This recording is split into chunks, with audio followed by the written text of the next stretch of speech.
मुसलमान भी बोल रहे हैं 400 पार, अब की बार 400 बार। प्रधानमंत्री नरेंद्र मोदी ने विपक्ष की बोलती बंद कर दी है, क्योंकि जिन मुसलमानों को लेकर बार बार डर दिखाया जाता था, संविधान का हवाला दिया जाता था, लोकतंत्र की दुहाई दी जा रही थी, वो भी कैसे अब 400 पार का नारा लगा रहे हैं।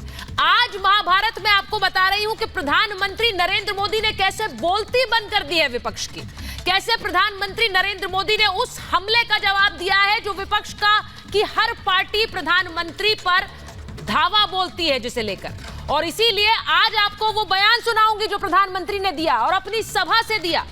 वो बयान सुनाऊं उससे पहले आपको यह भी बताती हूं कि कैसे देश के मुसलमान भी कह रहे हैं अब की बार 400 पार। जी हां, ये तस्वीर इसलिए जरूरी है क्योंकि प्रधानमंत्री नरेंद्र मोदी की पार्टी ने ये नारा दिया है कि अब की बार 400 पार।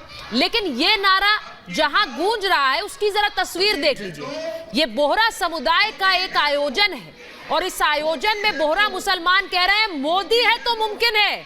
वो ये कह रहे हैं कि अब की बार 400 पार।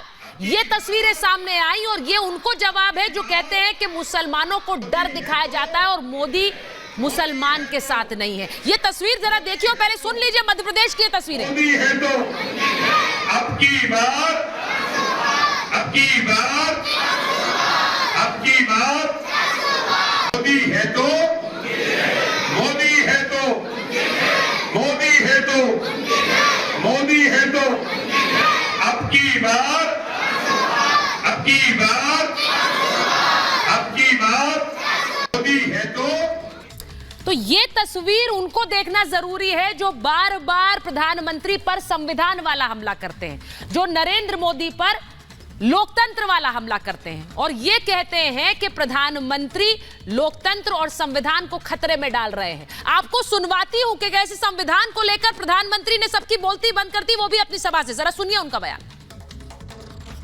जब भी चुनाव आता है संविधान के नाम पर झूठ बोलना ये इंडिया अलायंस के सब साथियों की फैशन बन गई है। बाबा साहब और संविधान का अपमान करने वाले कांग्रेस और इंडिया अलायंस के झूठों से, उनकी गपबाजी से सावधान रहने की जरूरत है। और जहां तक संविधान का सवाल है, आप मान के चलिए और मोदी के शब्द लिख के रखिए, बाबा साहब आंबेडकर खुद आ जाए तो भी संविधान खत्म नहीं कर सकते हैं। तो मोदी संविधान खत्म कर देंगे, लोकतंत्र बचाना है तो ये आखिरी चुनाव है, इस तरह की बातें बार बार विपक्ष करता रहा है और उन्हीं को प्रधानमंत्री का जवाब था। लेकिन प्रधानमंत्री जहां प्रचार कर रहे हैं पार्टी के लिए 400 पार, वहीं इंडी गठबंधन के अलग अलग मैनिफेस्टो भी आ रहे हैं। उन मैनिफेस्टो को लेकर आज आपको बताती हूं कि क्या एक कंफ्यूजन है। एक घोषणा पत्र पर कोई राजी नहीं है, इनमें से अलग अलग घोषणा पत्र की तस्वीरें आप स्क्रीन पर देख रहे हैं क्योंकि सबने अलग अलग जारी किया है। अब एक घोषणा पत्र पर कोई राजी नहीं, इसे आगे चलाइए विक्रांत। पार्टियां अलग अलग मैनिफेस्टो लेकर आ रही हैं, जिसकी तस्वीर आप देख रहे हैं। अलग अलग मैनिफेस्टोज अलग अलग पार्टी के। नौकरी देने को लेकर अब इस गठबंधन में कई वादे किए गए और अलग अलग वादे किए गए। वो कैसे? कांग्रेस ने कहा कि 30 लाख नौकरियां, 30 लाख भर्तियां हम करेंगे। ये कांग्रेस के मैनिफेस्टो में था, जिसको पढ़कर उन्होंने सुनाया था। अब आरजेडी ने आज अपना मैनिफेस्टो जारी किया, उसमें वो कह रहे हैं हम 1 करोड़ सरकारी नौकरियां देंगे। यानी एक क्षेत्रीय पार्टी ज्यादा नौकरियों का वादा कर रही है बनिस्बत कांग्रेस पार्टी। सपा ने रोजगार पर कोई संख्या नहीं बताई है क्योंकि रोजगार वाला हमला हमेशा होता है, लेकिन कोई संख्या नहीं बताई गई है।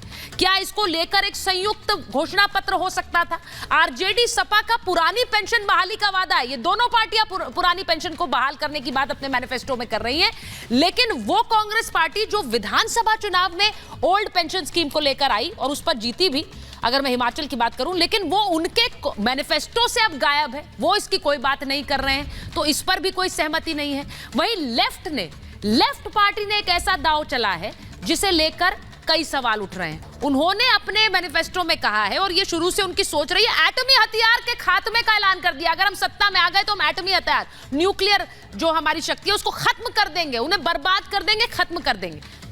अब दुनिया में इस वक्त 2 जंग चल रही हैं, आप जानते हैं। एक तरफ यूक्रेन और रशिया की जंग चल रही है, दूसरी तरफ इजराइल और हमास के बीच जंग है जो अब ईरान और इजराइल के बीच में चल रही है। वो भी शुरू हो गई। ऐसे में परमाणु हथियार खत्म करने की बात कर रहा है, उस पर भी प्रधानमंत्री ने आज जवाब दिया है। सवाल यह है कि क्या लेफ्ट से सहमत है कांग्रेस, सपा और आरजेडी? अलग अलग पार्टियां साथ तो आ जाती हैं, लेकिन विचार सेम सहमत नहीं हो सकते। एक रिपोर्ट पहले देख लीजिए, फिर महाभारत।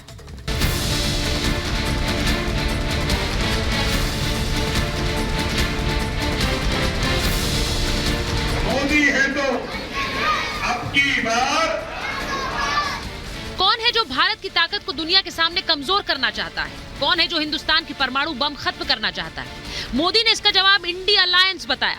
इंडिया अलायंस का कहना है कि हम भारत के परमाणु हथियार नष्ट कर देंगे, दरिया में डुबो देंगे। परमाणु हथियार समाप्त करना, इसकी सोच समाप्त करना चाहता है इंडिया अलायंस।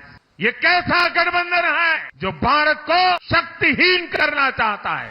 क्योंकि विपक्षी गठबंधन की पार्टी सीपीएम ने अपने घोषणा पत्र में परमाणु हथियारों को नष्ट करने का ऐलान कर दिया, वो भी उस समय में जब दुनिया में दो महायुद्ध चल रहे हैं। एटम बम बनाना या परमाणु से संबंधित जो सारे इंस्टीट्यूट्स वगैरह हैं, भाभा इंस्टीट्यूट वगैरह, ये सब तो नेहरू जी और इंदिरा जी के समय का है। तो मुझे आश्चर्य होता है कि कुछ भी अनाप शनाप प्राइम मिनिस्टर बोलते हैं। परमाणु बम खत्म करने के दावे से लेकर घोषणा पत्र तक इंडी गठबंधन कंफ्यूज है, क्योंकि 25 से ज्यादा पार्टियां एक मैनिफेस्टो भी नहीं ला पा रही, सब अलग अलग वादे कर रहे हैं। सरकार में आने के एकदम बाद हमारा पहला काम होगा कि 90% को 30 लाख सरकारी नौकरियां हम दे देंगे। अगर हमारी इंडिया अलायंस की सरकार बनेगी तो देश भर में 1 करोड़ नौजवानों को नौकरी, सरकारी नौकरी हम लोग देने का काम करेंगे। ना इनकी सोच एक है, ना इनका नेता एक है, ना इनकी नीयत एक है, और नीयत में खोट तो साफ नजर आता ही है। ये टुकड़े टुकड़े गैंग के सदस्य हैं, टुकड़ों टुकड़ों में इनका घोषणा पत्र आ रहा है, भारत के टुकड़े टुकड़ों में सोच इनकी सामने नजर आती है। आरजेडी के परिवर्तन पत्र के जरिए सत्ता में आने का प्लान है, मगर विपक्ष का टारगेट है मोदी। मोदी हटाओ, और मोदी हटाने के लिए जो हथियार बार बार इस्तेमाल होता है वो है मोदी पर लोकतंत्र हटाने का, संविधान मिटाने का आरोप, चुनाव खत्म करने का आरोप। ये चुनाव हिंदुस्तान को बचाने का, संविधान को बचाने का,